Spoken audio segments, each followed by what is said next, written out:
politicians, socialism will make you rich. 60 years behind the throttle, the new world is right on track. The United Nations Army will enforce their global plan. From Roosevelt to Clinton, they're traitors every man. Congress sold out the country, our treasury is broke. You can't redeem America with Federal Reserve notes. The ballot box quit working, the cartridge box is freedom's key. It's all over but the fighting, the fat lady's about to sing. They stole our silver, they stole our gold, they took our steel, they took our coal. They stripped our trees and robbed our road and sold our jobs to Mexico.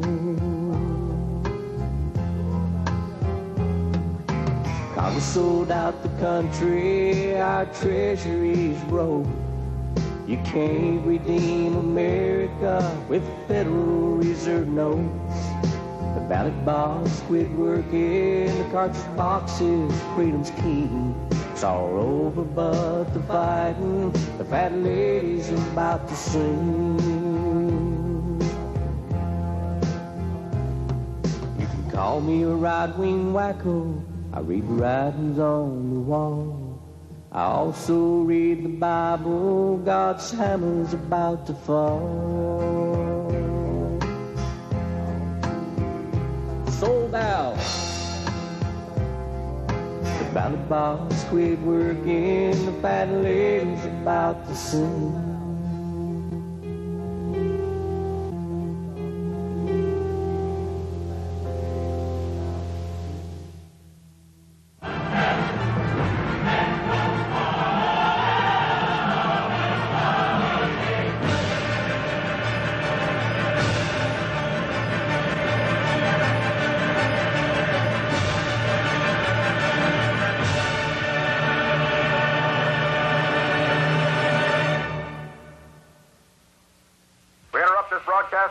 Important bulletin from the United Press. Flash, Washington. We interrupt our program to bring you a special broadcast. The German news agency... We interrupt this program to bring you a news bulletin from Washington. Special report. Verdict sparks violence. National Guard... Local governments almost have to go with their hat in their hand. We don't answer to the taxpayers or to your congressman, and we don't take no from anyone. We just want to take your land. Big Pond. Now we'd like to talk about that barn you plan to build out in your backyard. We have a special building fee. Just give us 40 acres free. Because we don't answer to the taxpayers or to your congressman, and we don't take no from anyone. We just want to take your land. And if you don't comply, we have ways to change your mind, but we'll do almost anything to get our way. So just sign the dotted line. It's for the good of all mankind. Now, scheduled coming up in about 15 minutes, we're going to have Walter Burien on to talk about the biggest game in town, one of the biggest scams in the world, not just in this country. And frankly, you're not going to hear this anywhere else. We're going to be talking about the comprehensive annual financial reports. I actually have the comprehensive annual financial report from 1999, and this is from the Comptroller's Office, Carol Keaton Rhinelander, Texas Comptroller of Public Accounts, and this is a scaled-down comprehensive financial report. It's only 295 pages long, phone book size, though, compared to what it was in 1998, and you've seen us on the air with the 1998 comprehensive annual financial report. I tore apart the file room at my office today, dug through 20 boxes and couldn't find it, but in later shows we will have that. and you can go to the state free of charge and get 99, 98, 97, 96, going back 20-plus years, free of charge. They will give those to you. But never in the media, never in the press will you hear about the comprehensive annual financial report. 99's, 2000 isn't out yet. It comes out a few months after the fiscal year ends, which is back in October, but it's still not out yet. They have the Capitol and the nice, fireworks going off above it. The year before that, it has the Guadalupe Mountains and cactuses and, pretty shot. No expense is spared. This comprehensive annual financial report is not as lavish as the previous comprehensive financial reports, and it does not give all of the numbers. And that is because of the pressure of myself and hundreds of other Americans in the media, in the alternative press, Access TV, syndicated talk radio that is not yet controlled in many cases, reporting on this. You're saying, Alex, you're talking about a comprehensive annual financial report. I'm about to change the channel. Boring taxes. We know government's corrupt. We know they're pulling all kinds of scams on us. What are you talking about? Why should we care about this? Because it's the biggest game in town, folks. This is why your police are now wearing black ski masks. This is why they're getting armored personnel carriers. This is why cameras are going up. This is why they've put up microphones all over Austin, Texas, to little or no fanfare. This is why we're being wired for sound. This is why our driver's license have a digital thumbprint on them. This is why we're losing national sovereignty. Because, ladies and gentlemen, the comprehensive annual financial reports and states, counties, cities, water districts, school districts especially, all have these. And if you type in CAFR, or type it all the way out, Comprehensive Annual Financial Report, into a search engine, you will see thousands of links to counties, to cities, to states, and to the federal government bragging, going back over years. Stuff going back to probably 1990 is on the web. The federal government has a whole website on this, openly admitting this galactic-sized fraud we're about to expose yet again here on the air. Now, hold on to your hat, ladies and gentlemen. Strap yourselves in for what I'm about to tell you, and this is 100% proven from the state's own numbers, the county, the city, the feds, you name it. Let me give you an analogy to bring this down to earth. Let's say, hypothetically, I make $100 a week. Alex Jones makes $100 a week, hypothetically. But I tell my family, my wife and children, which I don't have, but again, it's a hypothetical example. I tell my wife and children that our budget, that we've got to stay on budget, that I only have on budget $2 a week. Now, I talk to my family. They see me doing bills. I put out a report on our finances every month. My wife reads it and looks at it. Absolutely amazing. She is thinking that we only have $2 a week to operate on. And I go over in a week. I spend $3. We're $1 on our budget in a deficit. We're $1 in the hole. What are we going to do about it? How can we stop this? We're in deep trouble. Honey, you're going to have to get a second job. I'm going to have to get a second job to pay for this. Now, I could have used $1,000 a week and said it was, I told my family that I have, $50. I'm using $100 because it's an easy number to understand. That's what government does. I didn't tell her about the 98. She doesn't know where I'm banking it, where I'm investing it, where I'm blowing it, what I'm doing with it. All she knows about is my budget that is $2 a week, and then I've gone over and I'm in a deficit. And to pay off that extra $1 a week we're spending, because our budget's $2 and we spent $3, because she doesn't know about the other $98 that I really made that week, she's going to have to go out and get another job to pay off that debt. This is what the state of Texas, that Travis County, that Austin, Texas does. In 1998, in the Comprehensive Annual Financial Report, the state of Texas had a $435 billion surplus. A $435 billion surplus. It was right there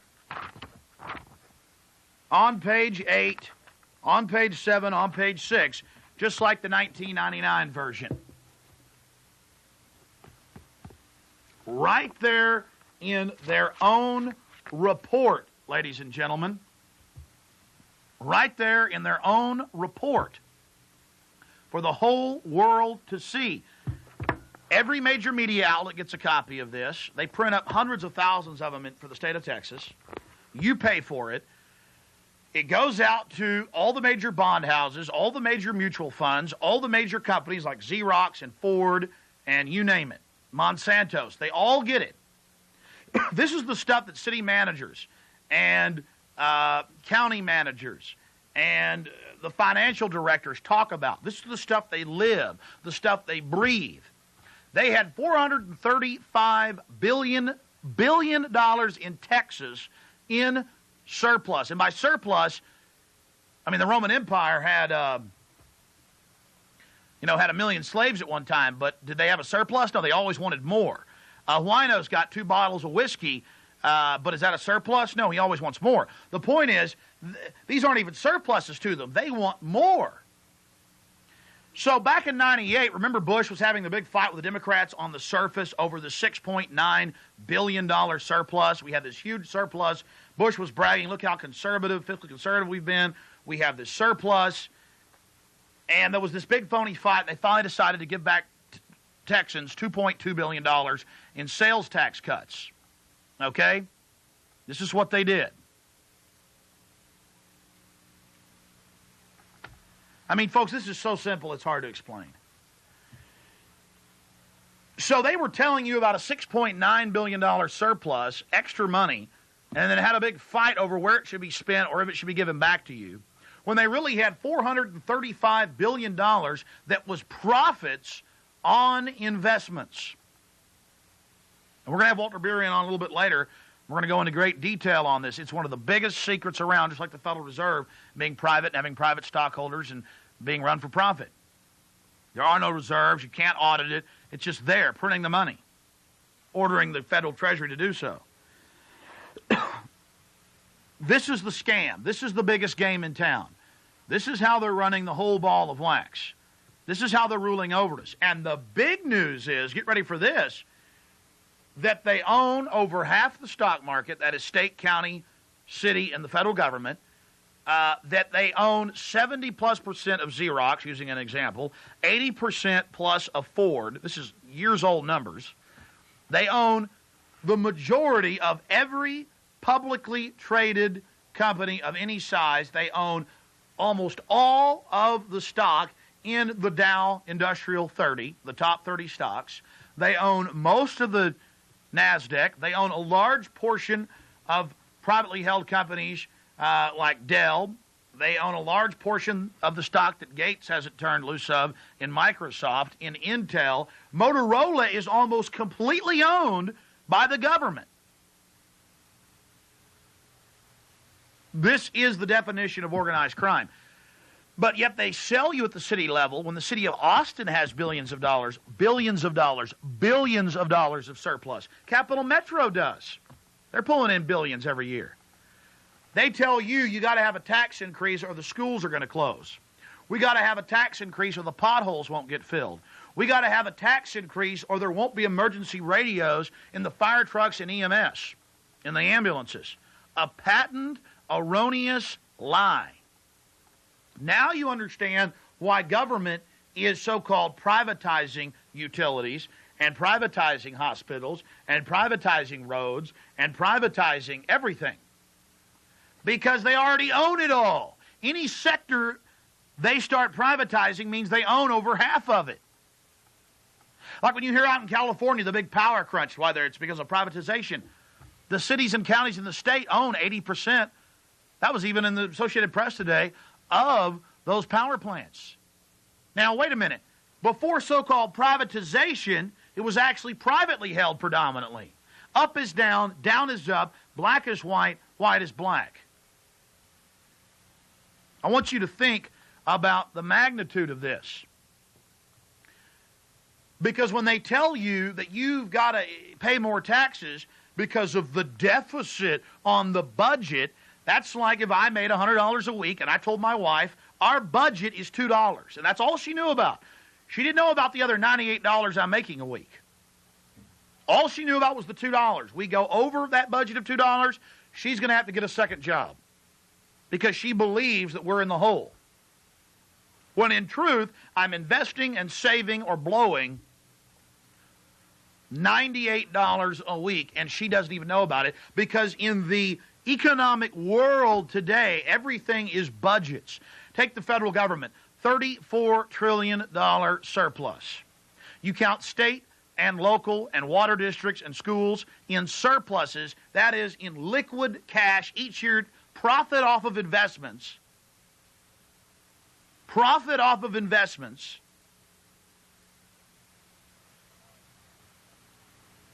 $60+ trillion, federal, state, local. Because the budget is the money they have coming in to pay the actual services. You'll take a state like New Jersey in 1989. $17 billion in bills and services and lighting and power for the government buildings, for the roads, for everything. They made $80+ billion in profits on investments. So you had $60+ billion being reinvested. It's an endless cycle. Within another 5 years, the government will own all of the stock that you do not privately held. And what the people hold is going to be such incredible peanuts compared to it, it won't even count. Now, how many of you knew that big companies, when they have stockholder meetings, have city managers and portfolio managers and folks from the National Association of Counties and Cities and governors there as the top people in that hall with that CEO up there? How many of you knew that people from Travis County, top officials, travel the country weekly to New York and Boston and Los Angeles and even here in Austin to go to these stockholder meetings and to see how their stock is doing? How many of you knew that? And here's the really big bombshell. How many of you knew that with the $60+ trillion surplus that is going on right now with state, federal, and local, that you could have all the government services that are here, expand them according to population, expand them taking inflation into account? You have to understand, ladies and gentlemen, that we would never have to pay taxes again, never pay taxes again, and that we would get a yearly or monthly, depending on how we wanted it, annuity check in the tens of thousands of dollars yearly. Now, you don't believe that? Alaska does it. Alaska has a system close to what we're talking about. And their people this year got $3,000. And that's just a small bit of what the oil and gas revenue is that the state takes in. And the people don't even pay taxes in Alaska. 1 million people living in Alaska, and they're not even paying taxes, and they're getting paid by the government. And that's not welfare, folks. That's not, you can't have a man in the house, and we're going to break up your family, and you got to put your kids on Ritalin and Prozac, and then we'll give you enough to barely live in a rundown rat hole that the government operates. We're talking about money coming directly to you.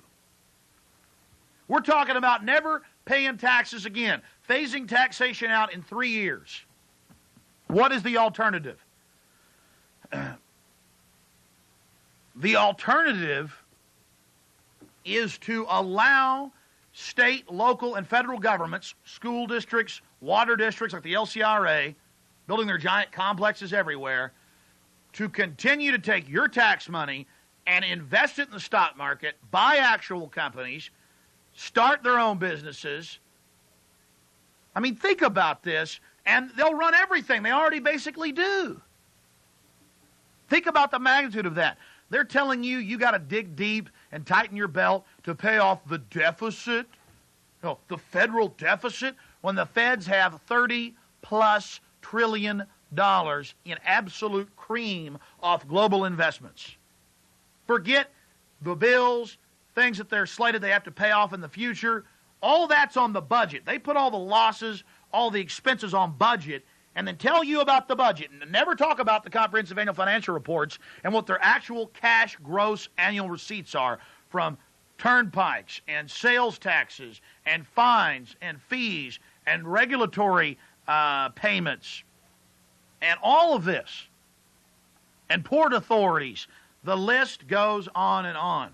Walter Burien was at the highest levels, running a large company in the World Trade Center, doing all of this stuff 10 years ago when he found out about it. When he found out, he's going to tell you the story. And I didn't believe Walter Burien 2 years ago when I found out about this. He's on the air saying, Texas in 98, let's use your state, Alex. He goes, I'm on the computer right now on the government's own websites. You can all check it out for yourself. Was $435 billion. And I'm like, Walter, that's not true. So what happens? Max, who's in the control room right now, goes down. Where'd you go? The State Attorney General's office?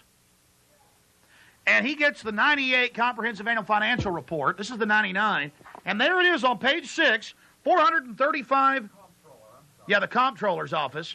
$435 billion surplus.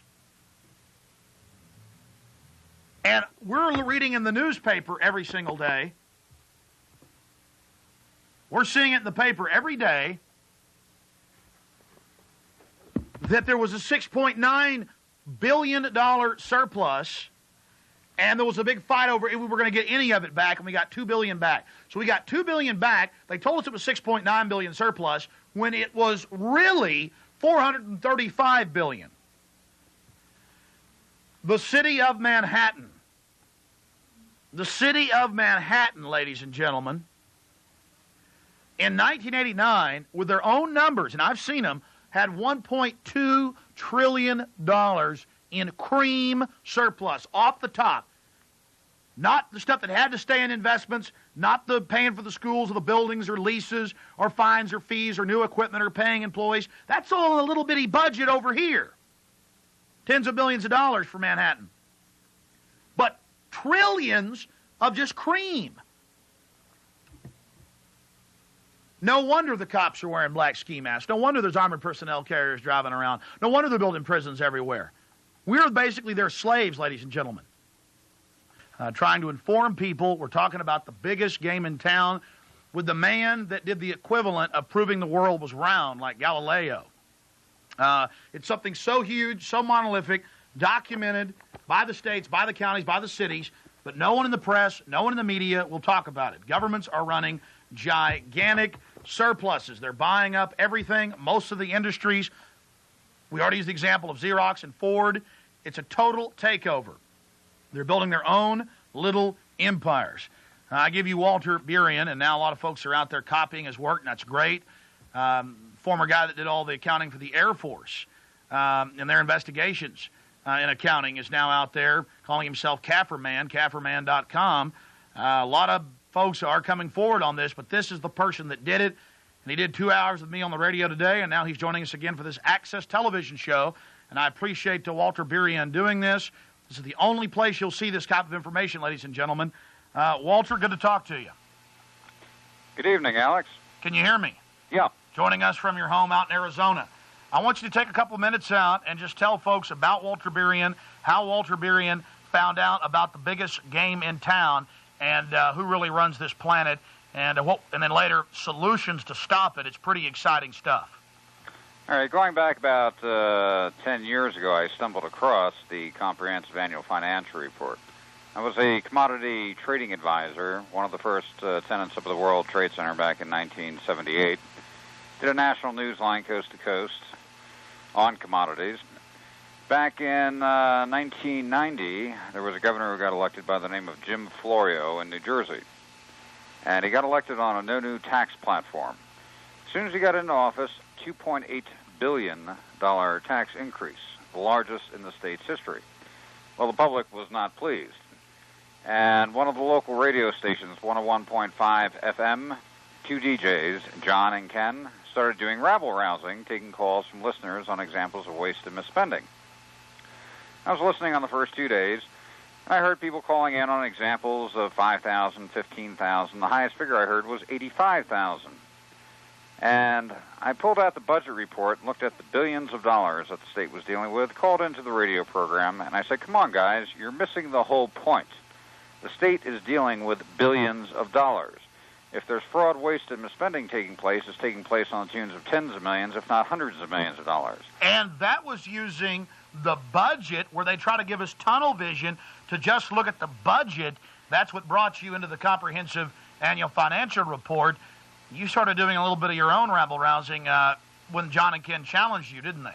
Correct. They challenged us to start an organization to repeal the tax increase. 10 of us got together. I incorporated a group called Hands Across New Jersey. With the help of John and Ken, rabble-rousing 24 hours a day around the clock, we had our first rally down in Trenton, New Jersey. People converged from all the shore points in New Jersey. We had caravans heading to Trenton. 115,000 people converged on Trenton and shut the city down. But in the interim, I said I better start looking at the revenue, budget, and finance. Being that I was a commodity trading advisor, large numbers did not bother me. $1 in a billion, it's just a number. And I started looking at the budget report, and I noticed that all of the cash cow generators of state government, New Jersey Turnpike, Garden State Parkway, Port Authority of New York, New Jersey, no revenue shown on the budget report. I didn't see any large return from investment funds on the budget report. And I said they have to have a two-tier accounting structure here because I'm not seeing the complete picture. Now, the director of the budget, his name was Richard Keevy. He was on vacation until the following Tuesday of that week. I called his lower assistant, and the conversation went just like this. Hi, this is Walter Burey, and I'm working on a report for Richard. I have to have it done by Tuesday when he gets back from vacation. I need all the figures on the autonomous agency accounts, interest accounts, investment accounts. And he goes, oh, you want the comprehensive annual financial report. Bing, first time I heard that before. He goes, yeah, can you send me a copy? He goes, well, I don't know. You better speak to Mark, the next one down from Richard. I called Mark up. Hi, Mark, this is Walter Burey, and I just spoke to Jim. I'm working on a report for Richard. I have to have it done by Tuesday when he gets back. I need the comprehensive annual financial report sent to me right away. Got it that Friday. Being a bottom-line type person, I wanted to see what the totals were. Now, on liquid assets, investment assets for the state, in the comprehensive annual financial report, it was standing at about $188 billion. Now I start looking for the total cash gross receipts, the number one question IRS asked in an audit. Found it on page 174 under cash additions, all agencies, all departments, all sources. Here's a state with a declared service budget of $17 billion that was bringing in $86,799 million in cash for the year. I learned the definition of syndicated organized crime right there on the spot and the principle of operation. The principle of operation was anything that was a cost and an expense, they left under the budgetary basis, and the public footed 100% of the bill for 100% of the services. Anything that was a profit center had the ability of being a profit center, large investment fund that generated substantial revenue, totally restricted by statute for no tie or inclusion whatsoever with a budgetary basis. And in New Jersey's case, they were bringing in $69 billion a year over what they were bringing in on the budgetary basis through taxation, fines, and fees. And for the lay person out there, boil that down for them. The difference between the budget and the real set of books, the comprehensive annual financial reports. Well, up until this point, and making this discovery, I always heard budget report. We have a shortfall of budgetary revenue. We have to increase taxes. Our budget is, for the school, for the police. We have to increase taxes. And the budget report is strictly the annual operating costs for that year. What they're bringing in, what they're supposed to be spending. It does not mention the total investments. It doesn't mention the total income, and it doesn't mention the total net worth. Just as yourself, Alex, if you're making $100,000 a year and your budget for operating your house was $30,000 a year, you could audit your $30,000 budget 100 times over, account for every nickel, dime, and penny. If you spent $29,000 this year on your budget, you'd have a $1,000 surplus. If you spent $31,000 on your budget for operating your house, you'd have a $1,000 deficit under your budget. And there's no discussion of the other $70,000. Correct. And also no discussion of your $1.5 million net worth that you've been building up over the decades. Never a mention. There are 3 words that a politician or the news media will not mention. Basic words. or expressions. The first one is, what is the total income? Gross receipts. Number 2, what are the total investments? Number 3, what is the net worth? And there's actually a fourth, which is very important. What is the growth? What has the growth been in 5 years, 10 years, 15 years, 25 years? Arizona is a good example. If you look at the 1984 Comprehensive Annual Financial Report, the state's service budget is $1.8 billion, and it shows total gross receipts of $2.1 billion, about a $300 million difference. 15 years later, going into the year 2000, a service budget reaching $14 billion and total gross receipts of $22 billion. So in the course of 15 years, a 1,000% increase in the revenue taken from the populace. That type of increase is unjustifiable by any means in a free society if it wishes to remain free. And the sound bites are thrown out to the populace, always. We have a shortfall of revenue for our school district. Look, crime, the little old lady's home, whatever. The politicians are using whatever sound bites they can throw out. They keep the public from looking at basic comprehension. What are the total cash gross receipts? All. What are the total investments? What's the total net worth? Never mentioned, never discussed. They always refer to the budgetary basis, as they, excuse my French, laugh their butts off all the way down to the bank every single day. We've allowed the vault door to stay wide open for the last 50 years. And by leaving the vault door open, in fact, with most people saying, vault? What vault? Those sharp little crackers, the ones running this show, okay, on composite government wealth in the upper echelon, you're not dealing with the Joe Six-Pack crowd betting $5 on Dallas. These are some of the sharpest crackers on the face of the planet who are quite ruthless, that have worked diligently to build their little empires within composite government and by use of the investment funds. And they know exactly what they're doing. They knew that they needed the cooperation of the syndicated media and education. The Comprehensive Annual Financial Report was created in 1946. Same year as the United Nations by the same people. Correct. It was a plan, an implemented plan to take over the wealth. And it's not a conspiracy. It's right here in Texas for 99 and 98, $435 billion surplus right there in it on page 6. But they were telling us that we had to increase taxes for the children. My point is, look at all the things they've done. The homes they've stolen, Walter, in the name of property taxes from old people that couldn't pay. The families that have been wrecked. Do a reality check, Alex. People, hold on. People busting down doors, raiding people's houses who supposedly haven't paid taxes, bank accounts being seized. All of this in the name of we got to run the government. You know, we got a deficit on our budget. Meanwhile, you have this $60+ trillion today with state, federal, and local monies. And earlier on the radio today, we talked about how if we took that money, invested it with even a small rate of return of 4 or 5%, we could phase out all forced taxation within 3 years. And that's real math, real numbers. Instead, they're buying up everything. They're taking control. The big question is, Walter, where are they putting all of this money? The states, the counties, the water districts, the school districts, the feds. Where are they investing all this so-called surplus money? The list is too long to go through. And the example of Xerox Corporation. No one's seeing, so they have carte blanche to do what they want. The example of Xerox Corporation. I'm going to repeat a conversation I had with a heavyweight from California about 2 weeks ago.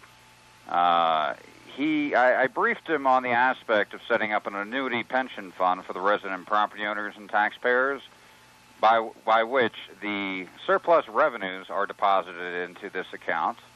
Venture and enterprise projects, which the government owns, which no way they should own, like golf courses or real estate venture projects, are sold back into the private sector, and that money is consolidated into the annuity pension fund.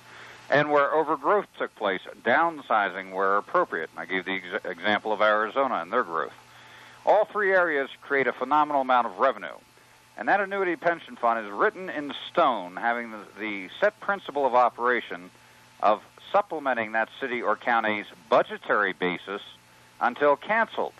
In other words, you can phase out all forced taxation. And in fact, with good, prudent financial management, you'll have a surplus occur where you can issue a dividend return back to the resident property owners on top of no taxation.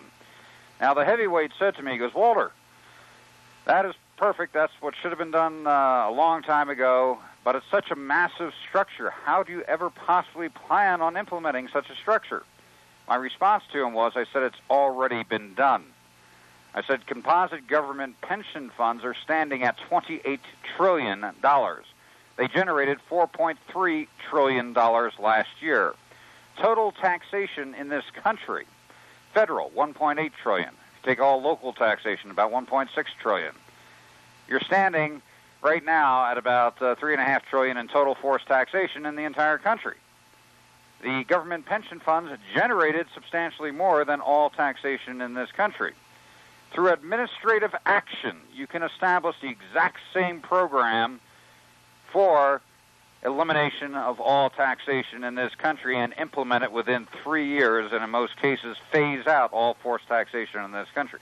Now, Walter, the point I made on the radio today is people are addicted to their paltry little government paychecks, to the chicken feed we're given, the money they're using to break up the families. Can't have a man in the home. If you don't have a man in the home, we'll pay you. We'll put you in a nice slum. We'll ship in drugs so we can put your sons and daughters in prison. This police state system, people want their chicken feed. They want it.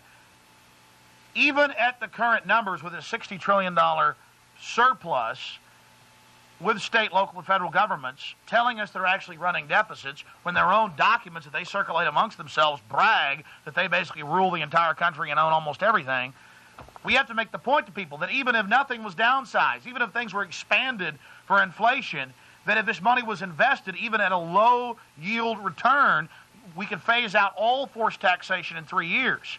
Now, if you sold off the golf courses and the hotels and the motels and made the government dump these stocks and the rest of it, then what you would have is enough money, like they do in Alaska. Last year, people in Alaska got $3,000 apiece from the government, a paltry part of their oil and gas revenues that the state government was getting. Now, I mean, for people who don't understand what we're saying, let me boil it down to you folks one more time. In 1998, now the county, the city, the feds, the water districts, the school districts, countless other government agencies, healthcare groups, all this stuff that they're supposedly public, government, they're telling us that they have to increase our taxes because we're running deficits. Then you read their own lavish reports, and all of them put them out because they trade these amongst themselves in this big empire building. They're all bragging to each other that they've got the biggest empires. Texas does it right here in this year's report from the comptroller. Not a word of the budget in here, folks. It's like me making $100 a week, but I tell my wife I make $2, and I tell her my budget is $2. She never hears about the $98. I spend more than $2. I spend $3. I say, honey, we're over budget $1. You're going to have to go get a job. And she goes, you know what? We got to tighten our belts. We will go get a job. Meanwhile, I'm investing that $98, or I'm saving that $98 every single week, and she never knows anything about it, and I'm taking her money and doing it. Well, we're the woman in the relationship. The government's the mean man here, to use popular nomenclature, and we're getting screwed. And the same folks that run the Federal Reserve run this system, and it is abominable. Walter, it's like on the radio today. We had a bunch of callers call in, and they still couldn't get over the fact that we have a deficit. Explain why they hype that up, the deficit pertaining to the budget compared to the real gross cash receipts the government's bringing in. Do you remember the example I gave to you on the phone when we were talking privately of you having two neighbors? Yeah. Can I give that example? Yeah, go ahead. Okay, say, for example, you have two neighbors, Bob on your right side, Jim on your left side. Bob comes knocking on your door. Alex, lost my job. I got to pay the rent. Can I borrow $500? And you're there. You're a nice person. You go, okay, here. Jim on your left side knocks on your door. He goes, hey, Alex, we're going down to the Bahamas this weekend. Drink Mai Tais on the beach. Do you want to come? We're flying out in my private Cessna. You're there. Sure, let's go. I can squeeze it in. You get back. Bob comes knocking on your door again. Hey, Alex, my wife's in the hospital. She's sick. She needs an operation. I need $2,500 or she's going to die. You're there. Okay. You give him $2,500. Jim on your left side knocks on your door again. Hey, Alex, we're flying over to Zurich for the weekend. Going to have breakfast. Do you want to come? You're there? Sure, I can squeeze it in. Well, you're going to watch Jim on your left side closer than a hawk waiting for what's going to happen next. Bob, you cringe if you think he's going to knock on your door. You don't even want to think about him. Government constantly keeps taking more and more and more, and they have the public cringing. I don't want to think about it. I don't want to talk about it. I don't want anything to do with it. I'll pay my divvy and forget about it until next year. And they kept perpetuating their game over and over again. And the tens of thousands of people involved within the syndicate, and it is a syndicate, a corporate syndicate, sat there smiling and laughing every single day all the way down to the bank. Now remember, folks, this is not speculation. We're building a website. There are dozens of other websites of people that have copied Walter's expose, which Walter's actually happy about. So you type in CAFR into the net, Comprehensive Annual Financial Report. Thousands of links will pop up. 98% of them are government bragging. Here's our Comprehensive Annual Financial Report. Counties, cities, water districts, the feds bragging about how they own 70+% of Xerox, how they own most of Ford, how they own most of Dell, how they own most of Coca-Cola, all of these publicly traded companies. It's a sick joke. So when you see that, I wanted to let folks be aware of exactly what that means so that they'll be able to write down. Back when Microsoft was having problems with the court, the head of the New York State Retirement Pension Fund for the state employees came forward saying, we think Microsoft is a good company, and we're not going to sell off our 78 million shares of Microsoft. You know, in Texas, I think it was Austin or Houston, the Board of Education last year, or about 2 years ago, Disney had made an objectionable film. Austin, and the Board of Education said, we're going to divest ourselves of our multi-million-dollar holding in Disney. And the public's saying, what are you doing with $40, $35 million in Disney? How much do you have in other stocks? You know, the bottom line is we left the vault door open, and a runaway freight train just started building up more steam, more momentum, more momentum.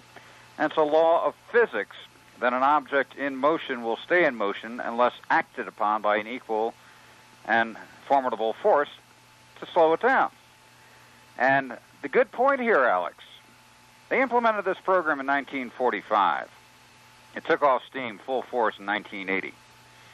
And in that time period, you'll see the growth within government probably 4, 5, 6, 7, 800% in some cases. And they built a phenomenal... All right, ladies and gentlemen, we're back live. We've got Walter Berian on the line with us. We're going to recap who Walter Berian is, how he got involved in this, and exactly what we're talking about, and then launch into some case point examples of this biggest game in town. I would suggest that everybody out there tape this show, spread the word. This is real news, one of the top 10 stories of the century. We just keep bringing it to you over and over again. To boil it down for you, simply, the government is running gigantic surpluses. But like Walter Berian says, when is there really a surplus? If the Roman Empire had 1 million slaves, they could always use 1 million more. But Wino's got 2 bottles of Ripple. It's not a surplus. He wants more. They can't stop. The state of Texas has hundreds and hundreds and hundreds and hundreds and hundreds of billions of dollars in surplus. Total and complete surplus. This is the 1999 Comprehensive Annual Financial Report. In the 1998 one, it clearly shows $435 billion surplus. Also shows numbers around that in the 99 version. Anybody can get this from the comptroller. If they try to refuse, Walter Berian will tell you places where you can. It's free of charge. Everybody should know. Go to the library. They'll have these. But you never hear about it in the press. You never hear about it in the media. You never learned about it in economics in college, did you? You heard about the budget, the budget, the budget. Going back to an analogy, I make $1,000 a week. I tell my wife I'm only making $100 a week. She sees me on the personal computer doing my budget on Quicken, QuickBooks, whatever. I tell her, honey, you're going to have to get a second job.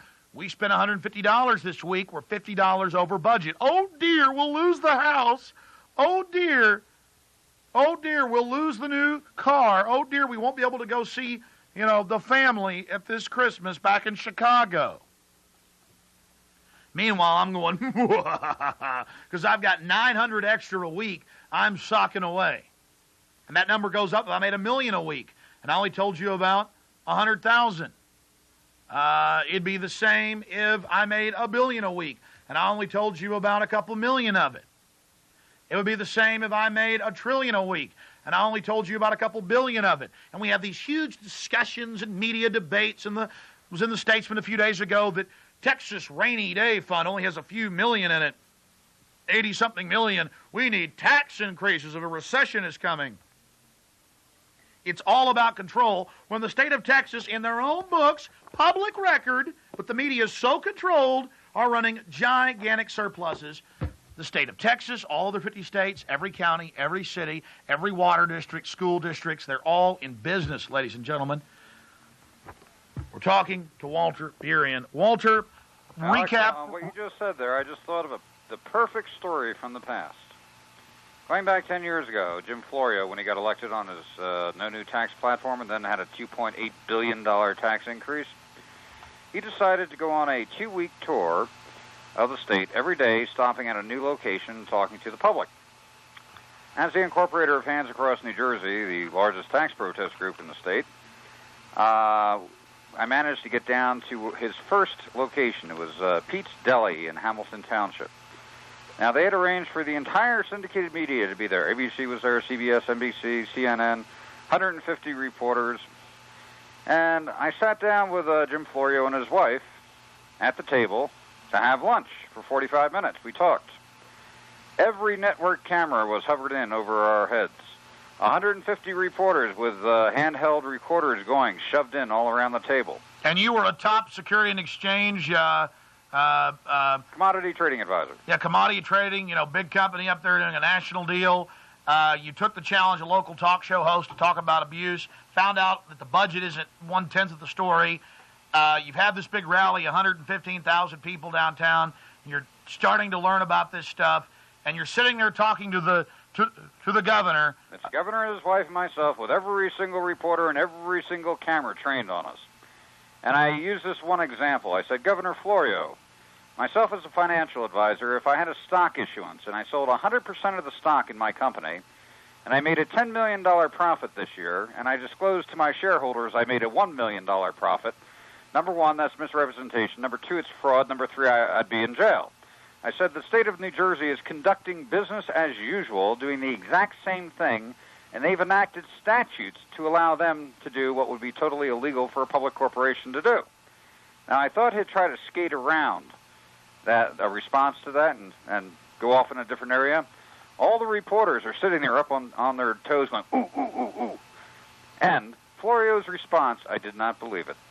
He looked back at me and said, I know. I've been trying to do something about that. They never let him out in public again. They canceled his entire tour, and not one word in the media. Now, I've called around. The media gets the county, the city, the state, the federal. The newspaper, the Statesman here in town, every year gets a stack of these from around the country. And they have for 25 years. Why would the major networks and the major newspapers, why do they want these? Why do they get these, but don't tell us about them? Because they are in 100% partnership with the game. When I learned this 10 years ago, that was my question. I was a commodity trading advisor, did a national news line, right in the middle of New York, in the hub of things. I never once heard of the Comprehensive Annual Financial Report, and I said to myself, why did I not hear it on a TV show, the evening news, a talk show? Zilch, nothing. And here is the Holy Grail, the Bible of accounting for governments.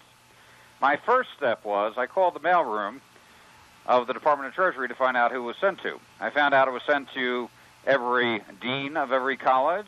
It was sent to every editor up and down the East Coast. It was sent to the CEO and every one of the directors from ABC, CBS, NBC. Now I'm starting to get mad.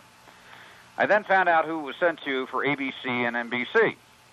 I called their departments, and the conversation went just like this. Hi, this is Walter Burien calling from the Department of Treasury in New Jersey. We've been sending you our comprehensive annual financial report for the last 14 years. How many other states are sending you their report? And ABC was getting it from 38 states. NBC was getting it from 36 states. Now I'm getting mad. I'm starting to see a cooperative effort for non-disclosure. I then asked myself the next logical question. How much is the syndicated media making from composite government sources? You know, up front you would think of, federal grants, public education grants for media broadcasting, service commercials, city, county, state, federal. That was a substantial portion of the syndicated media's income. But then, realizing that composite government funds own the primary shares of major Fortune 500 companies, such as Xerox, over 78%, Motorola in the 60s, IBM, AT&T. They own that stock, and through the proxy votes, through the investment managers, they can exercise demands over those corporations on who to use on the marketing campaigns and the advertising. So they can direct more money to the syndicated media. And this is why when we watch ABC, CBS, NBC, they have the same story with the same talking head looking the same, with the same advertisers in the exact same order every night, because they give us 3 different brands of the same slavery. Ladies and gentlemen, this is not speculation. I have in my hot little hands the Comprehensive Annual Financial Report for Texas for 1999. Now, Walter, you, almost a year ago, when we first talked live on the radio, and you've talked about 40 million people since you got in your disclosure. I'm going to go through all of that, bringing all this forward. You said get comprehensive annual financial reports from 98 and before, because you said that now, because of your disclosure, they are starting to even try to water those down. My 98 one clearly says $435 billion surplus. That is just the cream off the profits of their investments, not even all their investments. And now it's only got 60-something billion. Now, I went and checked out what you said. You said it a year ago. You said it today on the radio. You said that the 99 reports that were coming out. Take a look at 96. Well, the point is, they're on to what you're doing. They're on to the fact that you're on to them, that people are waking up. How are they manipulating the reports? I mean, they say we have a little surplus now in Texas, $4 billion. They said it was 6.9 back in 98. But still, it's, 60-something. Look at 96's report, and you'll see they listed the transactions they handled for local government. Well, that's my point. This book has gotten smaller. This book isn't as lavish, and you've been talking about that. How are they manipulating the comprehensive annual financial reports because the news is starting to get out? How are they now cooking these books, too? When I came up with disclosure, originally, 99 and prior, it was required to show all investment revenue, all income coming in from all sources in the combined financial columns. As of 99, they changed it to showing all investments revenue, all income, all revenue coming in necessary to meet obligations. There's a big difference.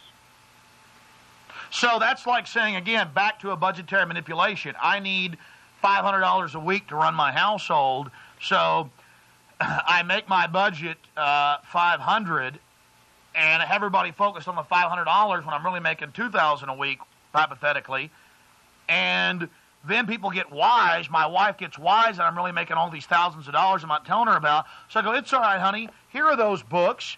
See? And then I only show her enough of the money, enough of the surplus to say, oh, I just had this in reserve in case I needed it. I'll give you a key example from 10 years ago. As I mentioned, education is included in this game. Now, in the New Jersey's Comprehensive Annual Financial Report, it showed consolidation of the state universities and colleges under one financial column. I noticed right off the bat they had $8.5 billion in liquid investment funds. It showed that they made a $1.1 billion profit on their investment funds, for the year, bringing up their total to $9.6 billion. Are you with me? Yes.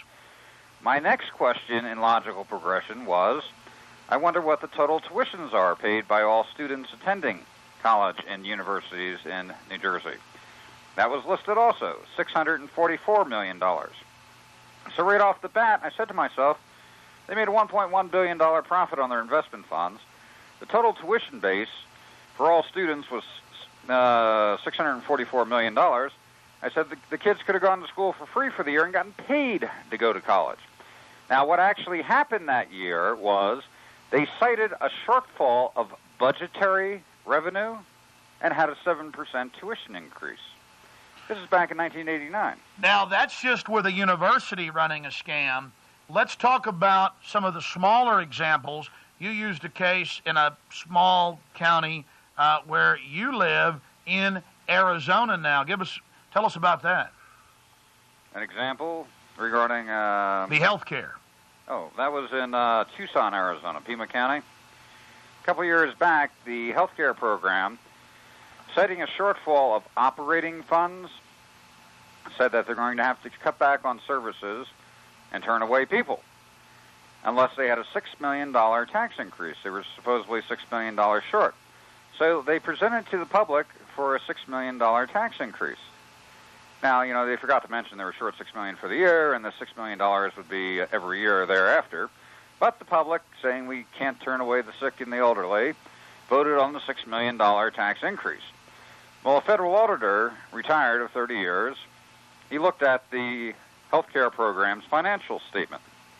He called me back immediately and said, Walter, they invested in one shot $35 million in the local government investment pool.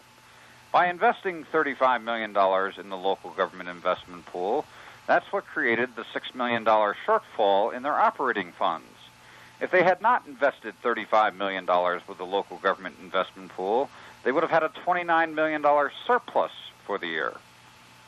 So, again, the classic thing we hear on the local news in Austin, got to have a massive, $300 million tax increase or bond proposal for the schools or they'll be shut down. Got to spend all the tax money for Capital Metro, a few $100 million extra year, or that'll be shut down. We got to spend a few extra $100 million, or there won't be potholes getting filled and emergency radios in the ambulances and fire trucks. This is the same thing all over the country. I've seen the stories. The people go, I'm paying a lot of taxes. I'm in the hole. I may have to sell my bass boat. I may have to get into the college tuition because all these property taxes and sales taxes and all these other fines and fees. But damn it, we'll do it for the kids, for the old people, for the education, for the potholes, when they had money to pave the streets literally in gold. And they laughed all the way down to the bank. So boiling it down for the simple minds out there, and I'm not being sardonic, I'm not being patronizing to you, condescending, but I have to be honest with some of the viewers. They're going, but we got a huge deficit. Federal government's got a $5 trillion, $500 billion deficit. I heard it on the news. Walter, the numbers I've crunched draw the government's own sites on the Comprehensive Annual Financial Report. Anybody can go there on the web. Federal government. They don't hide this stuff. They just know the media won't cover it, so you won't listen out there. They've got this $30+ trillion cream at the top. $30+ trillion cream. Just with the federal government, the states and the counties and the cities have more. This racket is everywhere. You talk about Pima County in Tucson. That was just with a hospital fund from the city where they spend, invest this $30+ million, so they have a budgetary shortfall of $6 million. Don't tell you about that. With the federal government, we hear all the time, well, we have this deficit, so we got to tighten our belts. We have to have a tax increase. We can't even have a tax cut. That's really what's driving this fraud, is people thinking we're in financial trouble when there's really giant surpluses. What's driving the fraud is the easy ability to build phenomenal empires just by structuring it and implementing it with the public sitting there saying, is there something going on? Not having the foggiest clue. And being that the public left the vault door open for the last 45, 50 years, phenomenal empires have been built, large and small. Well, I want to explain something that we closed the radio program today with. And we've got plenty of time now. You're going to be with us for probably another 40 minutes or so as we tape this program. But the point I wanted to make here is, Walter, I didn't believe you 2 years ago. I went and I checked this stuff out. You're a conservative guy. You're in there about the numbers, the facts, financial planner. Commodity trading advisor. Yeah, commodity trading advisor. You're sitting there looking at this. It's so big. It's like an elephant in the living room. It's hard to even discuss. It's like the simplest things. A lot of people can't even grasp it. But you said it. And it's funny. I'll have the CEO of Taurus Firearms on, the fourth largest gun manufacturer, and I'll say, Mr. Mortensen, are you aware that the United Nations is taking over the gun manufacturers and that this UN, that this attack on the Second Amendment is from the UN? He goes, yes, I've been in State Department meetings. I thought he would laugh at me. This is a major CEO of a $100 billion company. He says, Alex, he says, it's absolutely amazing. He said, they're coming in, and I've been at tables with the UN at the State Department with other CEOs, and they say, we're shutting down the gun manufacturers. Either you join us and sell out to us, or your business is gone. It's all over for you. Andrew Cuomo of HUD threatening him, threatening all these other CEOs. He said it was organized crime. He said he thought he was in Nazi Germany. Mm-hmm. Then you talk about how in 1946, 1945, same year the UN is set up in this country runs the New World Order. It's not coming after us. We are it. We're the slaves right inside Rome.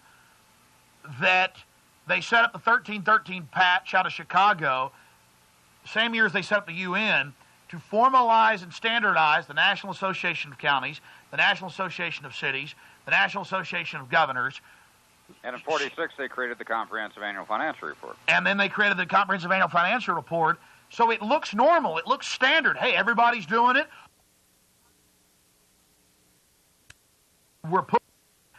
And then they go in and buy up all the corporations with our tax money and build their own empires and control it.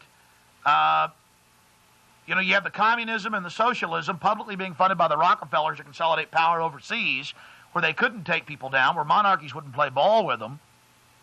I mean, it's the same thing over and over and over and over and over and over again, and now it's all coming together. It's all coming down. You talked about how you crunched the numbers of the states with the highest tax rates, the biggest governments, the biggest surpluses, with gun laws. Tell the viewers about that. About 4 years ago, I did a little chart comparison. I looked at states with the least stringent gun laws, and I looked at the states with the most oppressive gun laws. I made a chart, least at one end, most oppressive on the other end.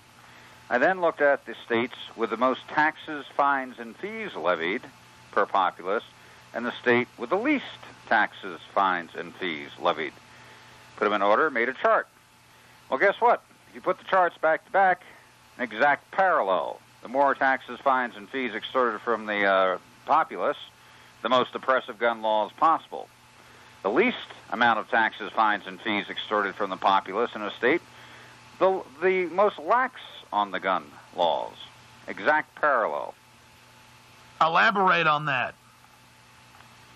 Well, if you go into a state where, like Vermont or Montana, very low taxation, least oppressive, even though they're catching up with everybody else, they had very lax gun laws. If you go into a state like New Jersey, where the public is being extorted from any which angle and shape and form from all areas of government, city, county, and state, and the police and the judicial, maximum fines, you have the most stringent gun laws possible in this country. So it's simple. With financial slavery, with total governmental/private fraud in basic fascist collusion, with this type of development, you're going to have a disarmed population. Hence, Hitler was for gun control. Stalin was for gun control. Mao, they disarmed the slaves. Hence, the United Nations is for gun control, because it was founded by the very banking interests that now run this nation, that run this world, openly funded by them, the same people that set up Patch 1313 in Chicago to start the National Association of Counties, the National Association of Cities, of Governors, of Mayors, of County Commissioners, to standardize the policies. And here's a very dangerous point, Alex, being that they have already accomplished control and ownership of the wealth of this country from the public now becomes a liability. So it is in their interest right now to eliminate a good chunk of the public. Because they now own the wealth. They control the wealth of this country. I was on some of the financial sites, Morgan Stanley, Dean Witter, and others this weekend doing research on that. And they have composite indexes on there, what the fastest growing part of the economy is. Until a month and a half ago, it was still tech stocks, the internet. Number 2 had always been prison industry. Walter, it's now number 1. They're building prisons everywhere. They're militarizing the police. If you look at the prison industry and the court system, it is the most profitable corporation in this country. The court system and the prison system generates more money than 10 of the largest Fortune 500 companies in this country. Put together. And that's another public number. I mean, folks, the fact is they have convinced you that the government's in trouble, the state, the local, the water district. They need more money. They need more regulations. They need more taxes because they're bankrupt. When in truth, they own 78% of Xerox, 60% of Motorola, every major traded company, all of the Dow 30. You've looked at the Dow 30. What percentage of the Dow 30 in the aggregate do state and city and federal agencies own? You're talking, if you look on an individual basis, stock by stock, composite government wealth right now is the market. We're talking probably about in excess of 70% of the ownership is controlled by composite government funds. The public is insignificant in the marketplace. And you looked, and to use a case point example, the city of Manhattan. You've got those numbers there. I know you did today on the radio, and I, after the show, went and actually checked it out. It's right there. They brag about this.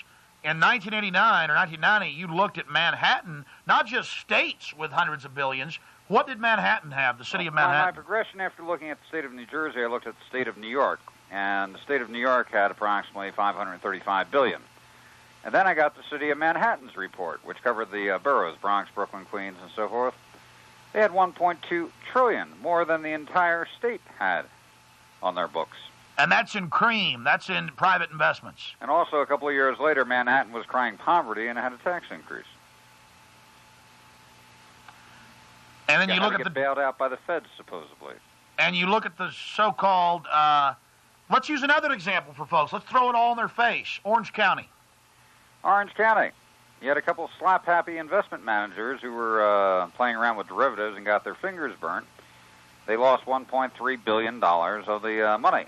Well, a county just with derivatives, the most speculatory, dangerous thing in the market, just $1.3 billion, just a county. The derivative market, as said by Alex Greenspan several months back, he said he was concerned being that the derivative market was up to $80 trillion. And the government is the primary player in the derivative market.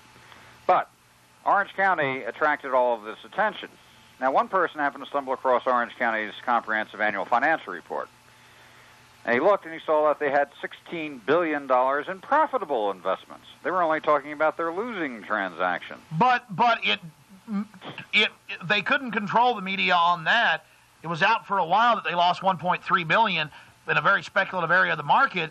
But they had to have a tax increase, almost went bankrupt, so the people had to pay more, almost like that was done on purpose when they really had tens of billions of extra that was profitable in the market. There's an economist by the name, and he owns a bank, Anthony Hargis, out in California. He looks at comprehensive annual financial reports, determines that local government's cash position, and determines how long could they operate, existing from their existing cash without charging one nickel in taxes, fines, or fees. Now, in Orange County's case, when they were crying bankruptcy, they could have gone on for another 11.9 years, performing the exact same services without taxing one nickel before they ran out of cash. And that's not taking into account if they invested the tens of billions of surplus dollars in that one county and then took the surplus of that and reinvested it. And if they didn't do that, they could have taken it and paid dividends, that's checks, to the property owners.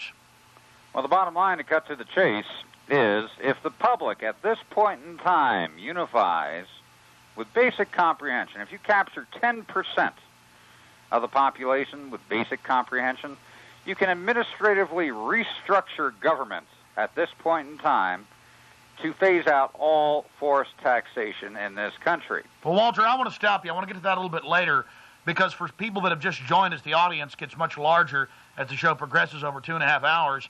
I want to recap who you are, what we're talking about, what's happening, and why this is so important. Folks, I know when you hear about budget or money or taxes, you tune out, you're sick of it. It's been designed that way. You think government is bankrupt, in trouble. In truth, they are the most opulently rich and controlling class around. They are merged with private industry, and that's why the mainstream media won't even begin to talk about it. I want to briefly recap, Walter, exactly what we're dealing with here, and then I want to talk about the amazing solutions that you and others have and that will actually work. Well, the bottom line is your listeners now know why Gorbachev went Democratic. People think they're free and put a lot more weight on their back. More money, more control. And you talked about if the American people were a gerbil, what are we doing right now? I always used to give the expression, the way the system works is they keep the chipmunk running on the treadmill, chasing the carrot. As through trickle-down economics, they provide just enough revenue to keep the chipmunk running at optimum proficiency as they tap off 80% of the energy produced. And I also had my own little analogy, and I think I'm going to put an editorial on the website or maybe make T-shirts up of it, talking about the massive government, how big it is, what it controls, 70% of the market, 70% of the companies. Alex, just one quick notation. I noticed 45% of the revenue is invested internationally. They get some of their best rates of return on the international companies. I went shopping for Christmas. Every item I picked up said made in China. You now know the reason for NAFTA, GATT, the whole 9 yards. The government funds are investing with the international corporations, producing the product at 10 cents on the dollar and selling it back at 40 cents on the dollar here in the States, accentuating their profits. And we're talking about water districts, counties, cities, the states, the feds, Texas with a $435 billion surplus every year that keeps getting invested into the trillions, and they're telling you that they're broke, ladies and gentlemen. Walter, talk about how China and its 1.25 billion slaves fits into all of this. China? You were talking about the investments over there through the companies owned by the government. I'm breaking it down. I just saw the composite government funds in their notes section. They usually authorize about 10% of the revenue invested with a group called the Asian Development Authority, and 10% of the revenue invested with the African Development Authority.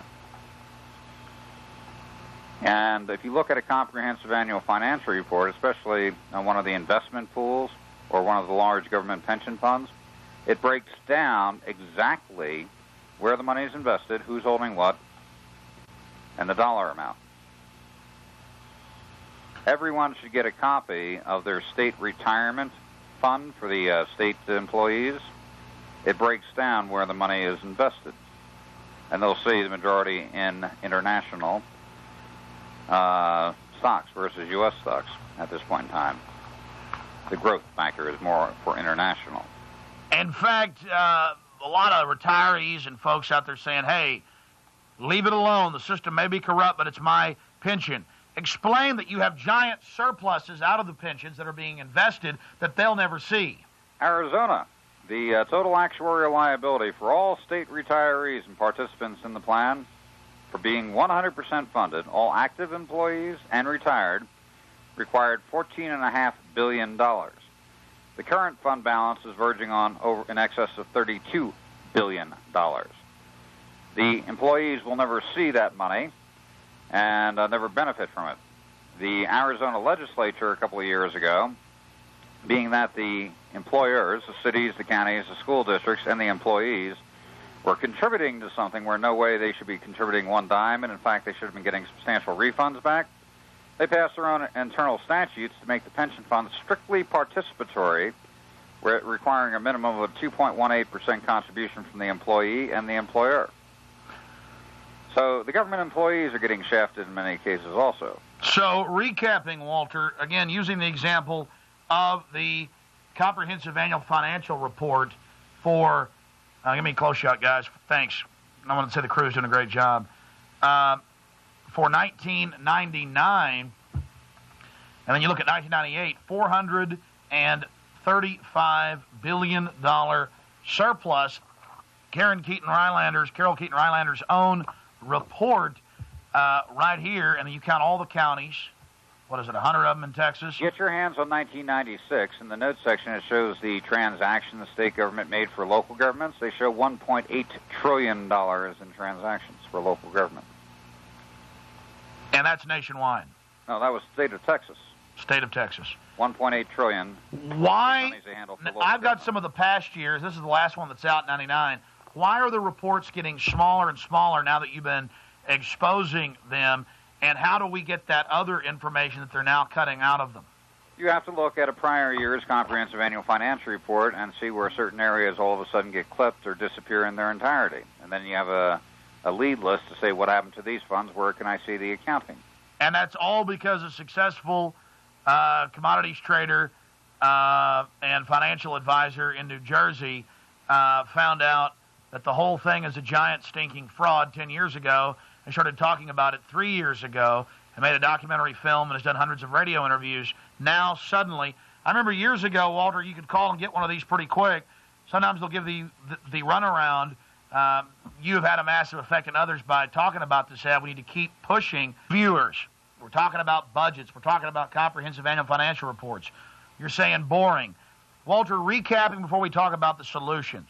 For people that have just joined us, explain the difference between budget, and how that's drilled into our head, and the comprehensive annual financial report. Well, the beautiful point... Explain the fraud to people, why this is the biggest game in town. The beautiful point here is that being that the government, for the last, since 1945, created this structure to take over the wealth, and they were successful. They have done it. So we're talking $60 trillion in composite liquid investment wealth held by federal and local governments. That's a phenomenal increase in 30 years. Now, on the composite government pension funds, they generated $4.3 trillion last year. Total taxation in this country in 1999 was approximately $3.6 trillion, federal and local governments. So composite government pension funds generated substantially over total forced taxation in this country. Now, can anyone see, with simple administrative action, restructuring composite government through consolidation of the surpluses into an annuity pension fund set up for the resident property owners and taxpayers, sale of venture and enterprise projects, which government now owns, which they shouldn't, like golf courses, amusement parks, real estate ventures. Hotels. Sell it back to the private sector where it belongs. That generates a phenomenal amount of revenue for consolidation and into the annuity pension fund. And where overgrowth took place, downsizing, because they're collecting the money to pay for that excessive growth. So with downsizing, that revenue becomes available for allocation into the annuity pension fund set up for the resident property. Yeah, we're about to get to that. The solution is $60 trillion in investments and cream and private that just keeps rolling. They've got 70% of the stock market. That is governments, state, local, federal. They're militarizing the police against us, treating us like slaves, squeezing us, saying they need more when they basically already own everything. Even your mortgage is predominantly owned by government interest. I like to use one example, Alex, which is very simple and very basic, but 100% true. If every one of your listeners had an 11 and 12-year-old boy, and they gave him carte blanche to write their own allowance check each week, and you made $1,200 a week, within no time, they'd be cutting a check for $1,000 a week. And if you told them you're going to cut them back to $800 a week, they'd kick, they'd scream, they'd holler, they'd use any logic available to them to justify how an 11 and 12-year-old boy could not survive on $800 a week. There is no difference here whatsoever. You just have bigger boys and sharper players. But recapping for those that are just joining us, I know you've gone over this 1,000 times, Walter, the difference between the budget that we always hear about in the press and this big secret, the comprehensive annual financial report that all the media and everybody else at the corporations know full well about because the government is their owners. Well, the bottom line is the budget is strictly the annual operating expenses, what they're going to spend for the year and what they're going to bring in for the year. So all of the losses are there? The expenses for operating government. and what they're going to tally and tax the public to perform these functions. And people think that that the budget is the whole financial universe of government and private industry, but in truth, it is the Comprehensive Annual Financial Report.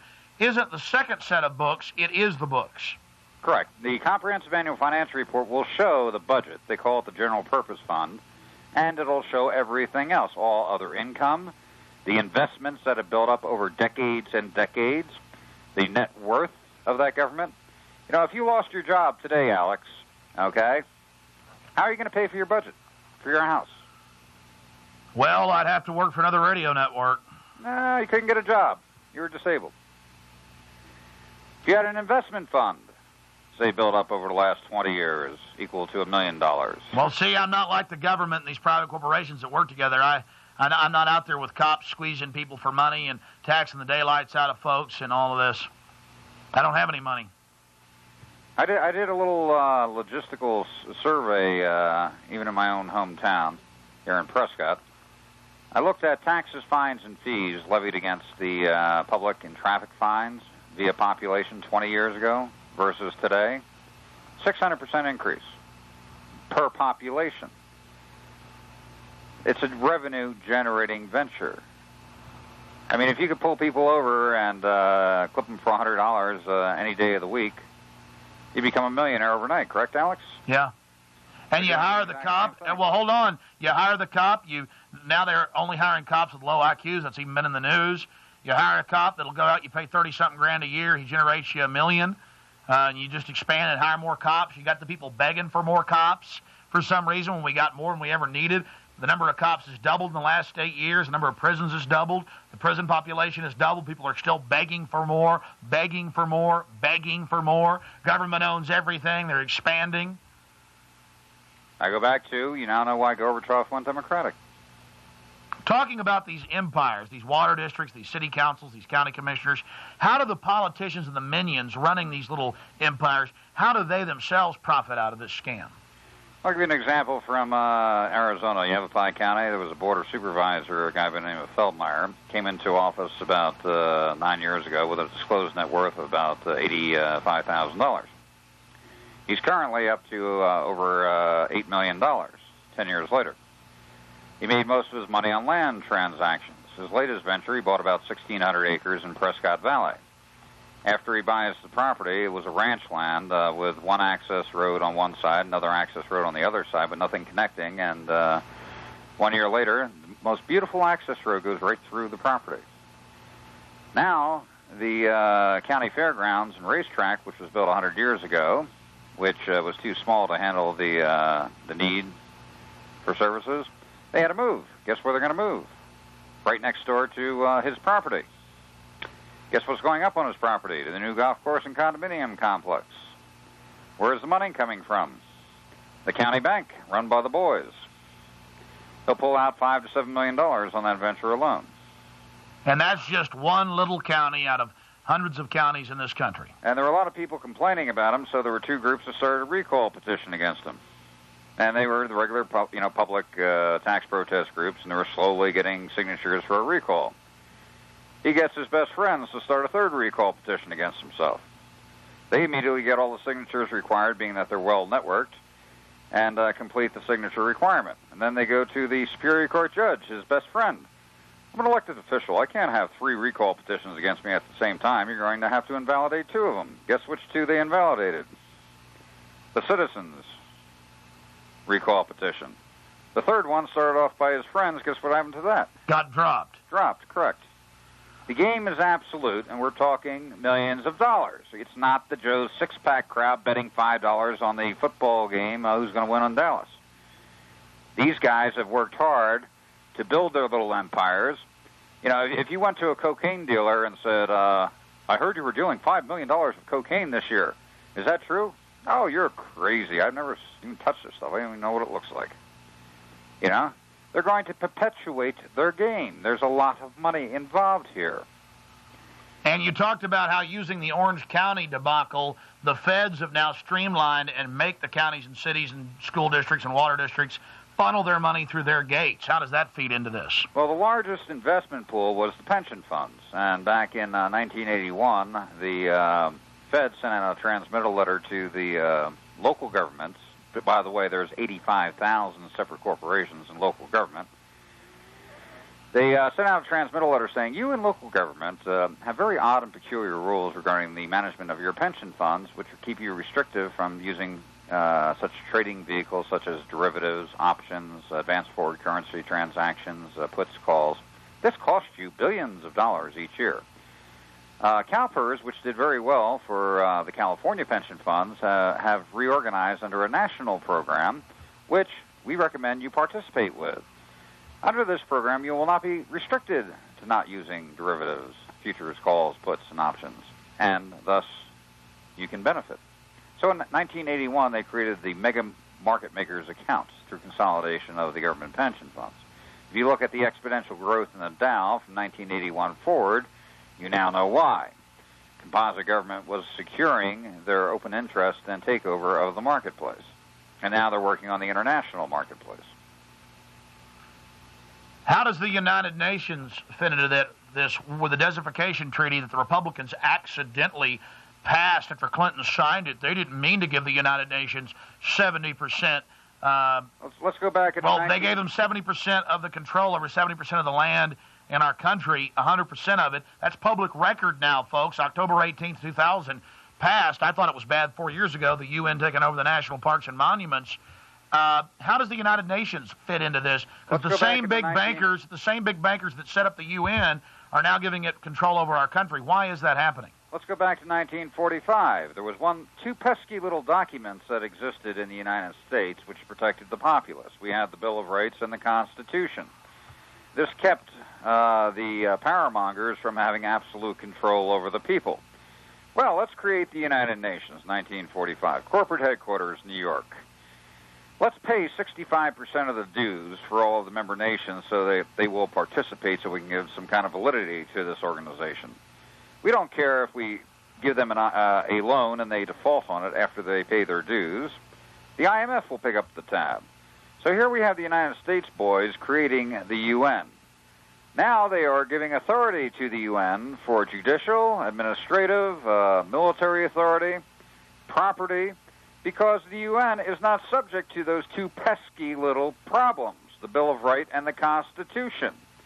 Thus, the boys controlling the show now have a vehicle they can use, the UN, to control the populace of the United States that is exempt from constitutional law and the Bill of Rights.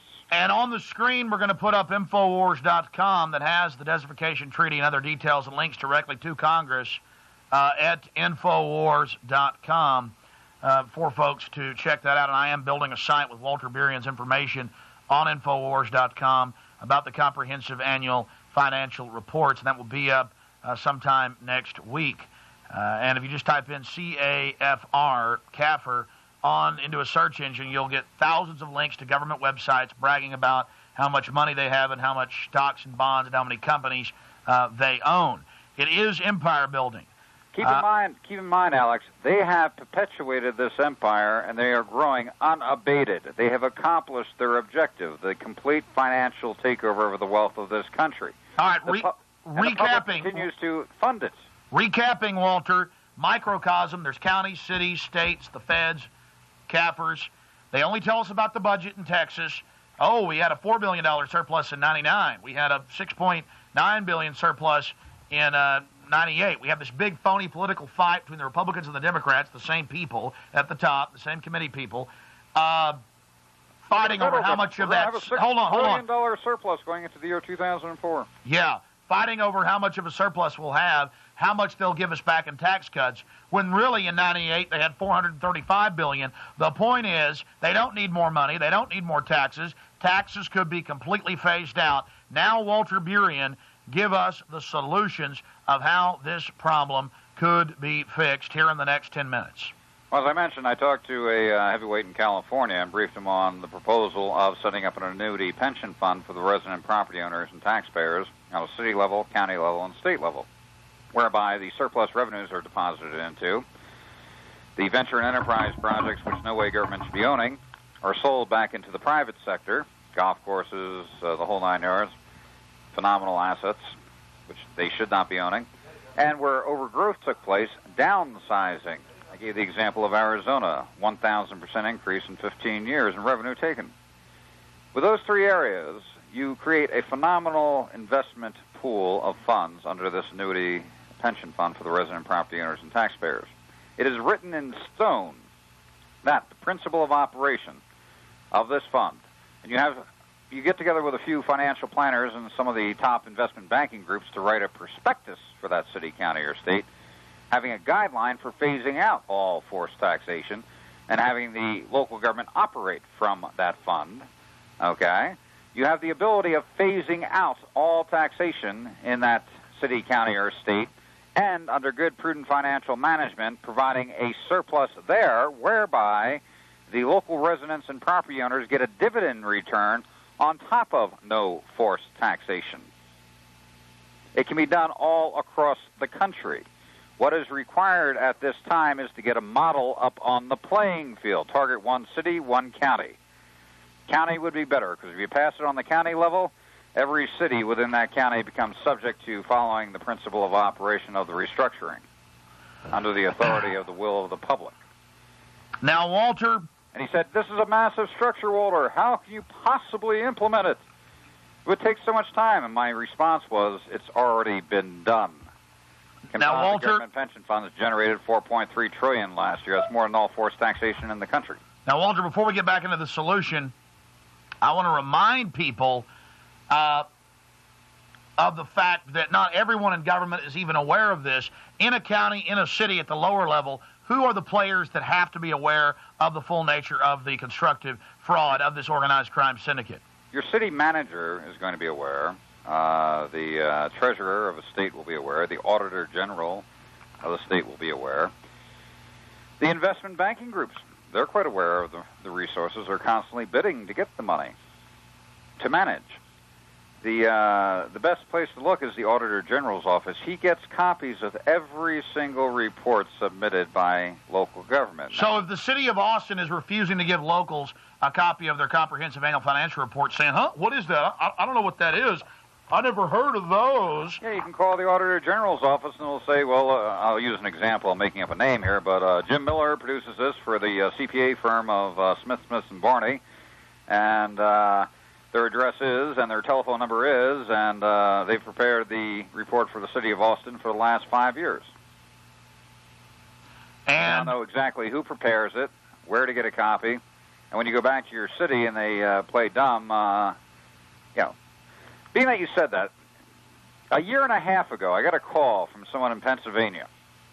They said, I just spoke to my congressman. I'm good friends with him, and he never heard of this before, but he's going to look into it, and he said he will definitely take some action on this issue as soon as he finds out about it. And, I kind of smiled, and I said, I'm going to put you through on a conference call. I called the mailroom from the Department of Treasury in Pennsylvania that put out the report, and I just basically said, this congressman, he was like about a 4 or 5 term congressman. How long has he been getting the report? Well, he's had it sent to him for the last 8 years. Where did you send it to? We sent it to his office, except for 2 years ago. He was on vacation in the Bahamas, and we sent the report to him in the Bahamas because he wanted to get it while he was on vacation. So here is the congressman saying to his constituent, I never heard of that before. I'm going to have to look into it. And here I confirmed to the person that the person's been getting it for 8 years, and in fact specially requested the report to be sent to them in the Bahamas. Now, we're about to get back into the solution. For those that don't know what we're talking about, the budget is one small little thing. What government spends in the services, whether it's checkpoints or stealing your children or cramming Ritalin down their throats or actually paving a road like they're supposed to do. And they say, if you don't give us all your money, you're not going to have the roads paved because we're broke. When in truth, here in Texas in 98, $435 billion cream surplus after everything they'd spent just sitting there. 435. When they cry poverty, saying the road has to be improved, we're going to have a bond issuance of $150 million to pave this road. And I always thought the public was funding that $150 million. When I started looking at the revenue flow, they're using their own investment funds to fund their own bond issuances, locking the public in under more debts. Now, Walter, getting back into solutions, if we had people that could take over a county and let's say a smaller county that only had, 200 million, 100 million in surplus and investments. How would it work? How would people do it? I mean, if you walked around and gave out prospectuses and showed folks, hey, this is the county's real surplus, let's vote in good people, let's get those fraudulent voting machines out of there, with our county clerk here in Austin, who's been caught several times doing it, Bernadette Dubois, let's get control of the county. How do you, because the people need to know this is real. They're taking the money for themselves. How do we get the forced taxation phased out and get dividends, checks every month sent to the people with this tens of trillions of dollars they have in surplus? Let's use a county that has $100 million in surpluses. They have approximately $300 million in venture and enterprise projects, which can be sold back into the private sector. Okay, now we're standing with $400 million. Composite government pension funds, Washington did 23% last year, Oregon 22%. We're talking on about $50, $60 billion. So let's say a nice average rate of return of 15%, conservative figure. Okay? Close to half of what they're really getting. That's $60 million a year on $400 million. Now, say, for example, the county's operating budget right now is $55 million. Okay? You're generating $60 million. You just satisfied the entire budgetary requirements, which means you can phase out all forced taxation, and there's a $5 million surplus. That you divide among the 120,000 people that live in the county. Correct. And as the fund grows, say, for example, you're coming up with a surplus, you keep a certain amount of your surplus to let it grow. And you can actually get quite a nice little dividend check back if you have prudent financial management within that local government and perform all of the normal functions of government. Forever with conservative investments. And we're standing at a crossroad, Alex. We have a runaway freight train, and if it continues on its current course, we're standing facing 1,000 years of subserviency and subjugation. 1,000 years. Yeah, these empires are militarizing, building prisons, county cities, the feds here in Austin, the states. They just built a $93 million justice center. You can't get into it. The stairs aren't for your use. There's one elevator, lines of people, cops with submachine guns, black uniforms, combat boots, barbed wire, prisons everywhere, armored personnel carriers, cameras, microphones hanging out of the trees. They're militarizing against us. And why are they doing that? They're protecting the empire. I mean, the Roman Empire did the same. Every empire that's ever existed on this planet has done the same. They use the populace. The populace revolts or objects. Then they get more strong-handed with the populace. In fact, what they do is, if the populace objects, they will take more revenue from the populace to make the populace weak, so they cannot object. And currently, right now, I hear people screaming all over the country. They're being raped financially, losing their houses, their jobs, everything else, and being threatened with being put in jail if they don't pay the extortion tariff. Yeah, I know people in South Austin who are retired who have like maybe $30,000 in the bank they saved. They have nothing. They have one old car that barely works, and the IRS says, hey, you owe us money. Well, no, I don't. Here's we don't want your receipts. Give us $10,000 now and we'll leave you alone. Oh, we're just taking your house. They have a heart attack. Then they get it all. I mean, and it's in the name, well, we got to, pave the roads and got to have defense. Well, the course in the road right now, the other path is 1,000 years of prosperity. The true meaning of the word millennium, we're at a crossroads. We either go into total subjugation or we go into total independence. We're telling you that they didn't have any money. They were telling you that there was a small surplus, and then we had this big phony fight over who would get little bits and pieces out of it. I mean, ladies and gentlemen, they're taking over. They own most of the stock market. They almost own everything. Do a search on the net for CAFR. You'll get the government's own sites everywhere. What is essential at this point in time, Alex, is to get a model up on the playing field. Once the model is up, by example, the game is over. So get a city or county, preferably a county, to do it. Show people taxation phased out in 3 years. Show people with surpluses on top of that. Show them the fraud, that they really own everything, and that we supposedly own this country, and that everybody else will follow suit. If not, we're enslaved. You are the leaders out there. You better take action on this, ladies and gentlemen. It's up to you. Thank you for joining us, Walter Berian. And then there's the government always telling you, turn in your guns, everything's going to be fine, everything's going to be wonderful. Oh, we had to take those old retired people's home over there in the working class neighborhood. They didn't pay their taxes. Everybody's got to tighten their belt. Well, here is a former Treasury agent, Joe Bannister. In the last 2 years, Mr. Bannister has gone public on national television, in the newspapers, you name it, about how the IRS is a collection agency for the private, run-for-profit Federal Reserve that's, well, running this whole comprehensive annual financial report scam that we've just exposed. Oh, yes, ladies and gentlemen, more and more Americans are fighting this and coming out against the developments. It's time for you to join the team. Many hands make light work. The IRS is a criminal organization. The 16th Amendment was never ratified to give you the income tax. You pay your taxes to the private banks. It's called the New World Order. And now they want to THX 1138 you. That is, dumb you down 110%.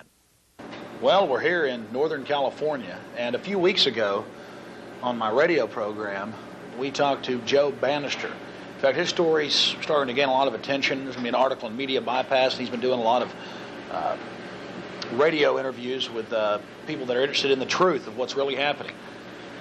He also has a website that contains the letter that he wrote to the IRS Commissioner, Charles Rossetti. And again, his name is Joe Bannister, and he was a special Treasury agent assigned to the IRS to investigate people that were filing fraudulent tax returns or simply hiding assets. And thanks a lot for spending some time with us, Mr. Bannister. God bless. Thanks, Alex. Basically, just start out and tell us a little bit about yourself and how you stumbled upon the truth. Well, I started out as a CPA. I worked in public accounting, and I decided that I wanted a little more excitement, and decided to become a law enforcement officer in the federal government. Well, the Internal Revenue Service is... his job is to collect income taxes and some excise taxes.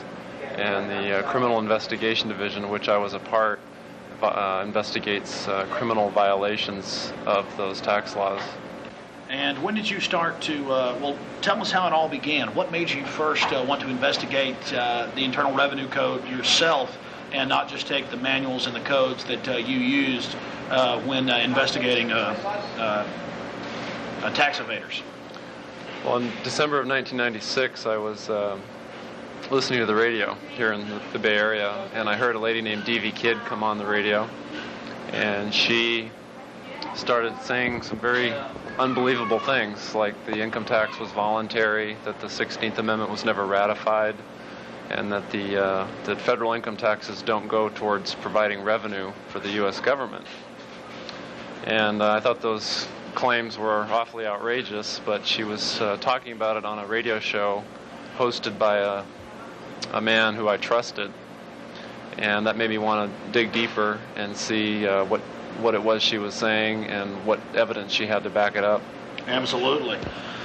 And so, in 1996, you started investigating. How long did you investigate before you came to your conclusions? A little over 2 years. So I basically, my investigation ended right about the time I was forced to resign. Can you tell us that story and also get into some of the things that you uncovered that are historical? Well, I'd say after a good year and a half, I basically in my mind came to the realization that all her claims were correct, that in fact the income tax was voluntary. Although it sounds kind of strange to be saying that, because we all know that people go to prison, they lose their homes, they have their wages garnished. But the reason that the IRS constantly refers to the income tax as being voluntary is because of our U.S. Constitution and the severe limitations that are placed on the federal government's ability to tax us. So there are only certain forms of constitutional taxation. That's correct. That our income taxes do not, provide revenue as I always believed they did. It's more like a cash advance type system where the federal government borrows fiat money from the Federal Reserve, and then our income taxes are used as a vehicle to pay interest on that debt. Well, the printing of the money. Another thing that I found out, which totally surprised me, was that they print the money, and there's no value to it, and they, in a sense, print it and out of nothing. They make it out of nothing, simply because they have the power to force us to use the currency. And it's kind of like a rat in a maze. And we never question the maze itself, never think outside the box. And that's why you're rare. Well, more and more people are in government standing up because it's becoming more and more clear. But it's still rare in the IRS, Mr. Bannister, for somebody to actually pull back and see this. What was it like, let's say, a year into your studies? Because you said you studied for about 2 years before you finally made your decision with the evidence. What was it like about a year into it? It was very difficult because I took the job thinking that I could use my financial skills to fight crime, go after the bad guys, and I did. You know, money launderers, drug smugglers. One particular case was even featured on America's Most Wanted, so I was really enjoying myself. So it really it shook my belief system to its very foundations, and was really very difficult for me to continue doing the job and excelling at it, because my mental state was difficult, you know, to go to work every day, even though I wasn't daily, you know, arresting tax evaders or people that didn't file tax returns. I wasn't personally doing that, but I still just felt it was very difficult to just go through the day-to-day process of the job, knowing what I was finding out, and not because you found out that you were putting people in jail for something that the very system itself was doing. At least the agency as a whole was doing that, and I felt that sooner or later I needed to start speaking out publicly, because I felt, you know, clearly a tax can only be voluntary or mandatory, and if it is voluntary, then it is wrong and illegal to prosecute, harass, seize money from people who don't volunteer. Where does the money go? They throw this fiat money out there. We take the money up, and correct me if I'm wrong, we put labor into it, we work to attain it, and thus they steal our labor. In a sense, that's correct. I mean, for quite some time, I'd hear D.V. Kidd talking about, you know, the Federal Reserve and how we're slaves, and I didn't really understand what she meant. But when you really spend a little time and educate yourself on the way the process works, it's really very simple economics, and I don't have an economics degree or anything like that, but you can eventually see that when the source of the money supply is a bank and the destination of the money supply is a bank, and the controller of the money supply is a bank, and the interest rates, that's total, complete monopoly. It's a money trust. You basically have you can't get out of the slavery. You can't get out of the constantly increasing supply of money, which is another thing I noticed and never really thought about, is that although they constantly will tell you that we're trying to keep inflation under control, we're trying to minimize the effects of it, if you look at it over a period of decades, it's always going up. It never goes down or disappears. It's basically on an upward tilt forever and ever and ever. The economics of it, eventually, it ends up destroying the economy and the people in it. You have to ask yourself, why would this global system want to do that? It's just all about power. It's modern colonialism. Well, again, it's economic slavery, and it's something that it took me till the age of 35 to go out and do my own personal investigation to understand how it works. I never learned it at the university, didn't learn it on the CPA exam, didn't learn it in the Big 8 accounting firm, and certainly didn't learn it at the IRS. That's right. You went to one of the biggest and best accounting schools. Well, I worked 3 years at KPMG Pete Marwick, but I never was taught. I had to go out and learn it on my own, and luckily D.V. Kidd was on a radio station that I gave some credibility to. If I had heard her just on a street corner or at a meeting somewhere, I probably would have just kept on walking. I mean, just basically, is there anything you want to say to the people in Austin, Texas, in Central Texas, the people that tape this show and send it out to friends and family as well? I guess the only thing I would say is I've seen evidence of an orchestrated campaign of painting a broad brush over people like Alex, who really are telling you the truth. And I was one of those people that thought these were all kooky ideas, but I've come to realize that they are very true and very serious. And I'm very afraid for my own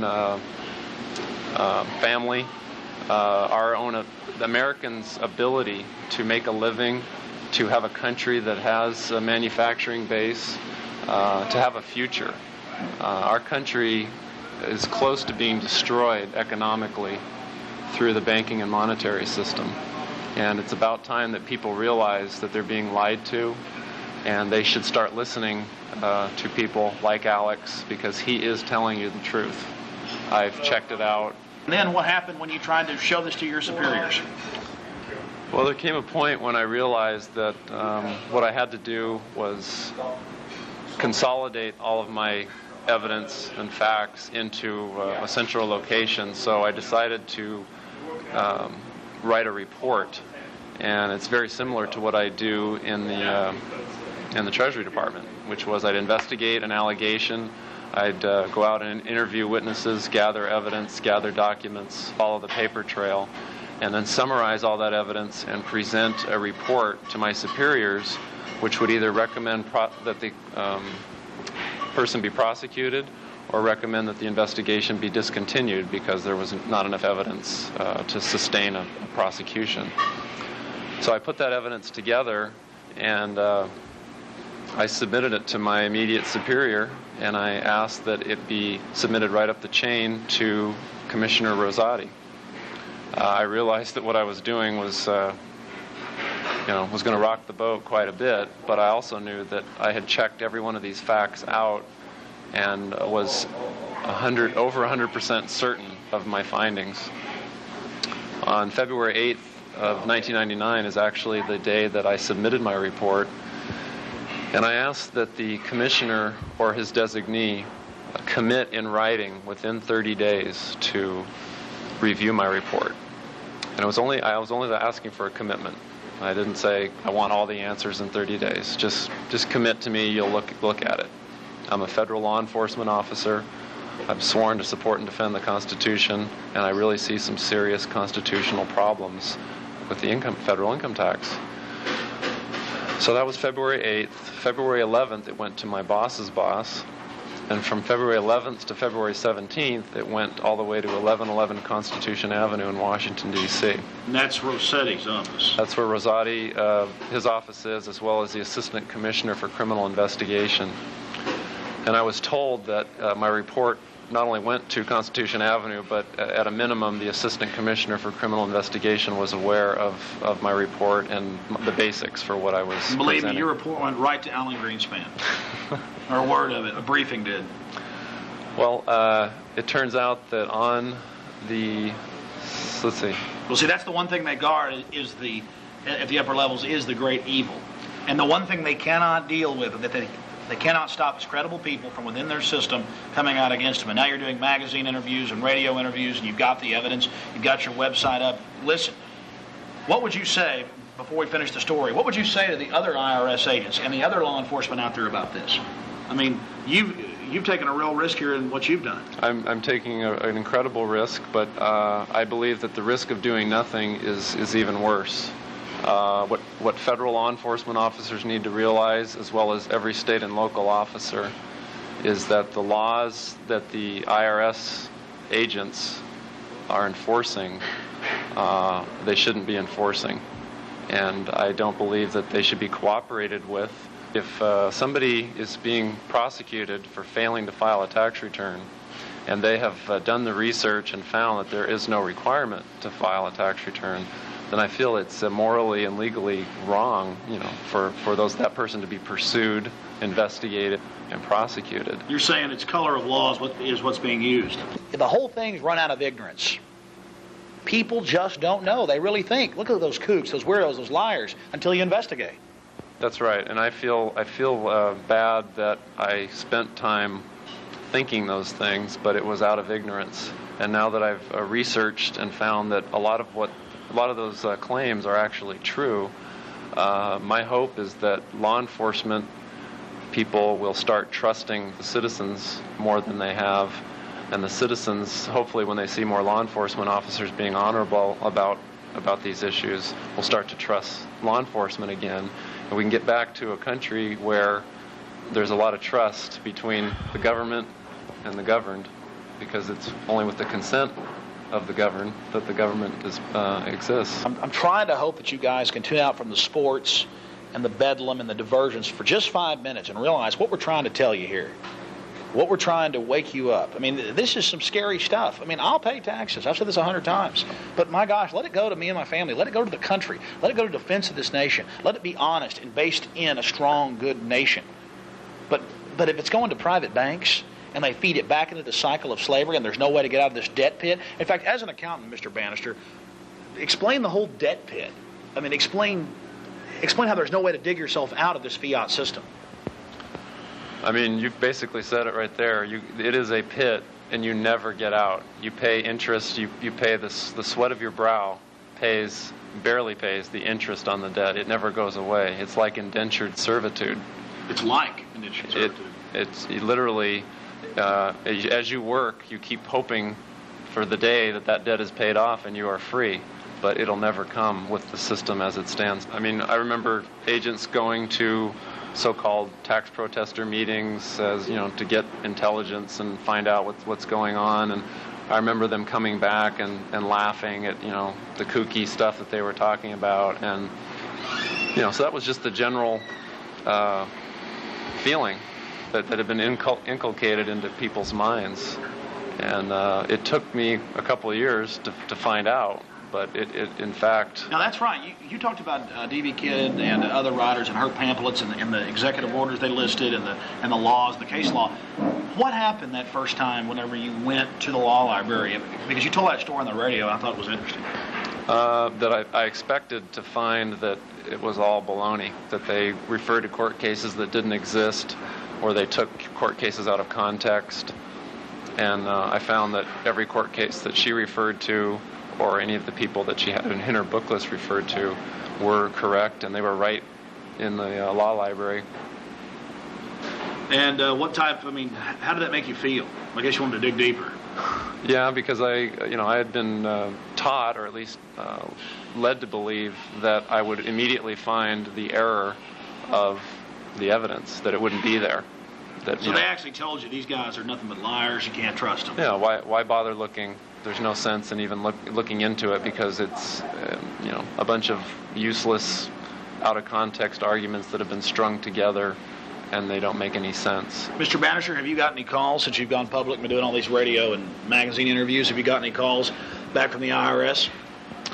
No, but I do have a lot of support within the IRS. There's, like I said, there's a lot of good people in there, and they are supportive of me. Of course, there's some that don't understand, but I haven't read any of the evidence either. So you're a good example. Again, I mean, if you realize what you've done here, it's so good. If we can convince the people in the mechanisms of enforcement that they're enforcing something that's criminal, we can try to get back to that constitutional form of taxation and have a strong country.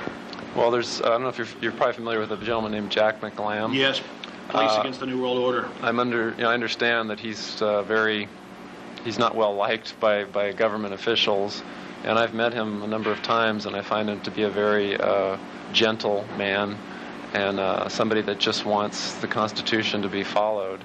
He's not a criminal. He's a highly decorated Vietnam veteran, the most highly decorated police officer in Phoenix, Arizona history, and he was at the top. I mean, they loved him in the community. They were talking about him going for chief, all the rest of this stuff, and finally he found out about drug running and things and corruption and tried to speak about it, and he got fired. And the thing about Jack is he's got a little saying that tyranny will come to your door in a uniform, and I can't think of a more true statement, and especially coming from me, who kicked down a lot of doors and did a lot of search warrants and searched through a lot of drawers and files and under beds, that's exactly how tyranny will come to your home, is in a uniform or with a bulletproof vest on or with a 6 Sauer 9mm as I carried. And again, it's up to you guys out there in America, the police, the SWAT team commanders. You ought to ask yourselves, is it the crack dealer on the corner, or is it the white-collar criminal that you're worried about, the guy that's selling old ladies junk bonds? Or is it just the family that can't put the kids through school because of the federal income tax that goes right to the Federal Reserve? Again, that's true. Private, run for profit. You know, we've aired the actual training videos the IRS has, or pieces of it, where they admit that it goes right to the Federal Reserve. In fact, more and more, they're just admitting the truth, aren't they? They're just flagrantly out there flapping it in our faces. Well, a lot of what I found is, actually all of what I found is publicly available, and I mean, the number of times that you see the word voluntary in the IRS manuals and in their pamphlets and booklets and instructions, I found it to be incredible. So the king has no clothes. That's what I found. In fact, I think that's what we'll call this piece. The king has no clothes. Joe, anything else? And God bless you. You know, Joe worked hard today at the accounting firm he's working at, and we were in Northern California covering Operation Urban Warrior. Oh my gosh! And we called Joe up, and he met us right after work here at this little restaurant. Joe, any other points? Again, just don't let people be painted with a broad brush where you're scared into not listening to what they have to say. D.V. Kidd, Bill Benson, Bill Conklin, Jack McLam, and many, many others are fine people, and they really have seen some very ugly underside of certain portions of our government. And I'm not anti-government. I'm not anti-tax. Alex is not. None of the people are. Yeah, they are anti-corruption, though, and I'm anti-corruption, and. Well, that's the sad part. You sit there and you try to talk about corruption, police running drugs, which we talked about, election fraud. Remember that at the county? And then it comes out it's true months after we bring it out and nothing's done. We're denied, being on the committee. We get called anti-government, black helicopter people, all the rest of this stuff. And it's only because, well, number one, I get a thrill out of standing up against corruption. I think that's the same thrill you got. I mean, it feels good, and I guess it did feel bad to find out that you've been led along. That's the reason I took the job. I could use my financial skills to find the fraud, to chase after the bad guys who don't actually get their fingers dirty with the crime. But the money ends up flowing, and you follow the money. The puppet masters that create the havoc. And that's, you find who's running the show when you follow the money. Joe's got a website, and you can get all the information that was inside his brief that he wrote to his superiors, pretty much calling for a criminal investigation of the system. And what's your website again, Joe? The website is www.freedomabovefortune.com. That's all one word, freedomabovefortune.com. Freedomabovefortune.com. And again, we're